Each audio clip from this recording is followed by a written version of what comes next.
Never forget what you study again. 4 simple steps.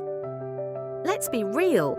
How many times have you spent hours reading a book, watching a course, or studying a lesson, only to wake up the next day and realize most of it is gone? It's frustrating. You put in the effort, you dedicate the time, yet your brain seems to leak information like water through a cracked bucket. The truth is that forgetting isn't a personal failure. It's simply how the brain works, unless you learn how to work with it. Scientists have discovered that most people forget a huge percentage of newly learned information within a very short period of time. Imagine spending hours learning something only to retain a tiny fraction of it. That's exactly what happens to millions of people every day. But what if there was a simple system that dramatically increased retention? What if you could become one of the few people who actually remember what they learn and use it when it matters? Today, I'm going to show you a 4-step learning framework that transforms information into long-term memory. And at the end, you'll discover a powerful cheat code that makes reviewing effortless. But here's the catch. The cheat code only works if you understand the foundation first. Think of it like a key. Owning the key means nothing if you don't know which door it unlocks. Everything begins with reading. Not passive reading, not mindless scrolling, not racing through pages while thinking about something else. Real learning starts with active reading. This is the moment your brain first encounters information. The quality of that encounter determines how strong the memory becomes. If your attention is weak, your memory will be weak. If your attention is focused, the foundation becomes powerful. Active reading means engaging with the material. Ask questions, challenge ideas, predict what comes next, connect new information to experiences you already have. Every time you do this, your brain stops being a spectator and becomes a participant. Instead of simply seeing words, you begin constructing meaning. That deeper level of processing is what separates temporary exposure from genuine learning. Think of active reading as planting seeds. Every important concept enters the soil of your mind. Some seeds are weak and disappear. Others take root and grow stronger over time. The difference depends on how carefully you plant them.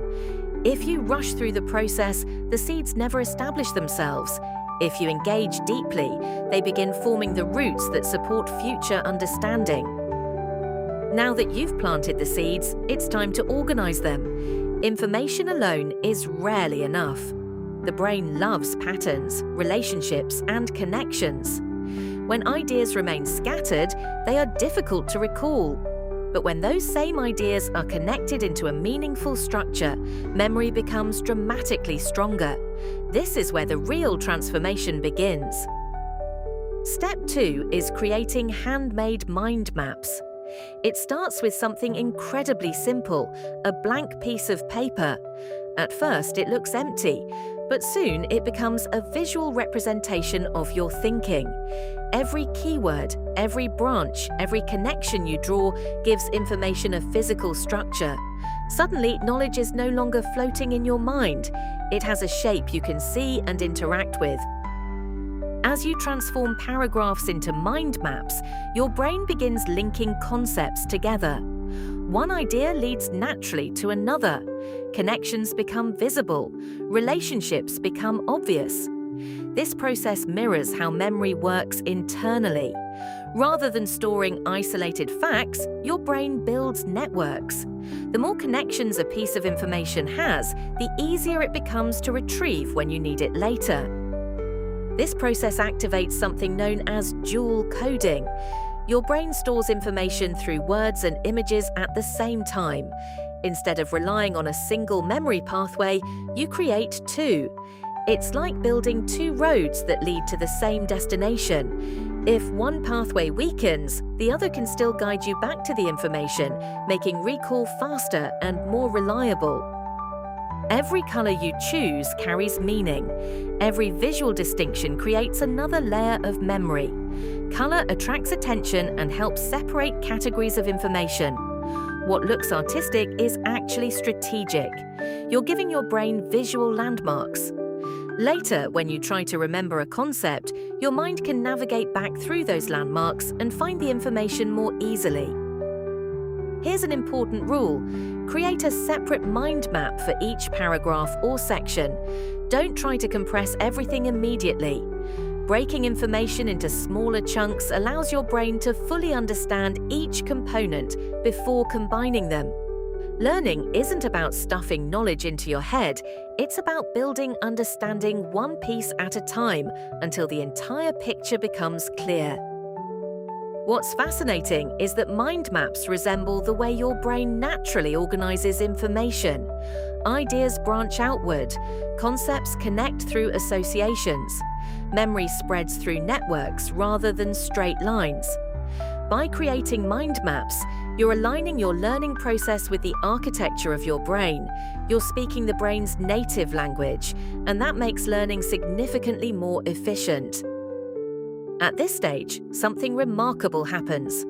Material that once seemed overwhelming begins to feel manageable. Complexity transforms into clarity. Instead of staring at endless pages of information, you're looking at a visual roadmap. Understanding increases, confidence grows, and without realizing it, you've already moved much closer to long-term mastery than most people ever will.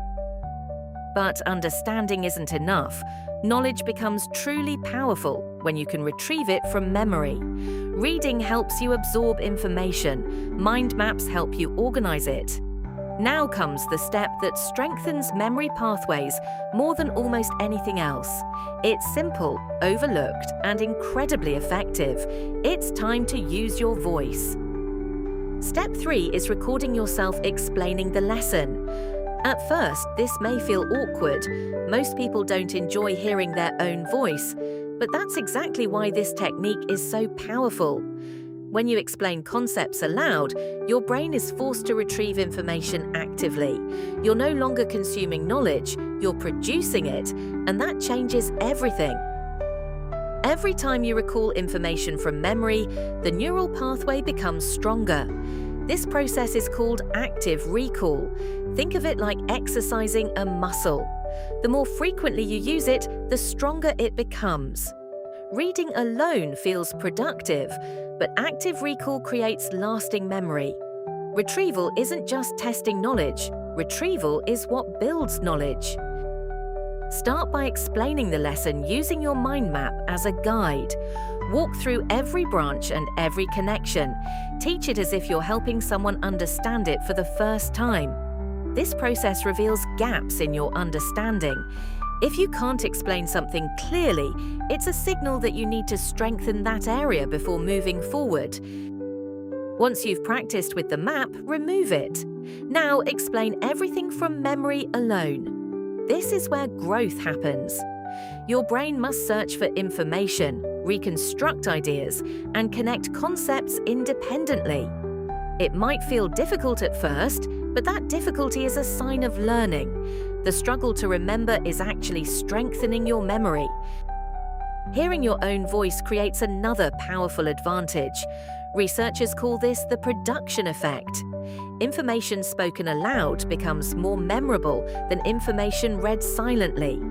Your brain pays closer attention because you're actively generating the words. The result is another layer of reinforcement that makes concepts easier to recognize and recall later. Something unexpected begins to happen after several recordings. Confidence grows. Information no longer feels fragile.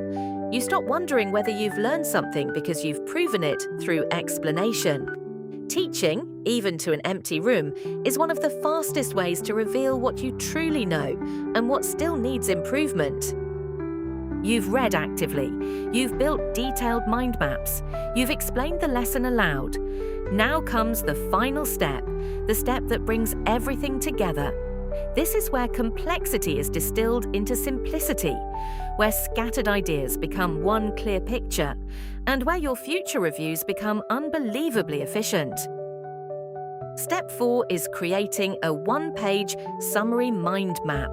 Take everything you've learned and condense it into its most essential form. Keep only the ideas that truly matter. Remove unnecessary details. Focus on principles, relationships, and key concepts. The goal isn't to capture every word, the goal is to capture the essence of the lesson. For the first time, you can see the entire lesson at a glance. Every important concept exists on one page. Every major connection is visible. This creates what psychologists call a mental framework. Instead of remembering hundreds of isolated details, you remember a structure. And once the structure is remembered, the details naturally fall into place. Most people review information by reopening entire books, courses, or notes. That's exhausting. With a one-page summary, review becomes quick and efficient. In just a few minutes, you can revisit the most important ideas. Frequent exposure strengthens memory over time, helping information move from short-term storage into long-term retention. Imagine reducing 100 pages into a single page that captures everything important. That's the power of summarization. You're compressing knowledge without losing meaning. Instead of drowning in information, you're creating a tool designed specifically for recall. The less friction there is to review, the more likely you'll actually do it. And now, the cheat code, the shortcut you've been waiting for. When it's time to review, don't start from the beginning. Open your one-page summary mind map. Let it trigger the memory pathways you've already built. That single page acts like an index to everything you've learned, helping your brain reconstruct entire lessons quickly. And if parts of the lesson still feel fuzzy, use your recordings. Listen to yourself explaining the concepts. Within minutes, ideas that seemed forgotten begin resurfacing. Your own voice acts like a retrieval cue, awakening pathways that were already established. Suddenly, information you've learned weeks or months ago feels surprisingly familiar again. This system doesn't fight your brain, it works with it. Active reading builds understanding. Mind maps create connections. Recording activates recall. Summary maps simplify review. Together, these steps transform learning from a temporary experience into a lasting skill. Instead of constantly relearning old material, you spend your time building upon what you already know. Mastering knowledge isn't about having a perfect memory, it's about having a better system. The people who seem incredibly intelligent often aren't remembering more naturally, they're remembering more deliberately. So the next time you learn something important, don't let it fade away. Follow these 4 steps, use the cheat code, and turn information into something far more valuable. Lasting understanding that stays with you for years.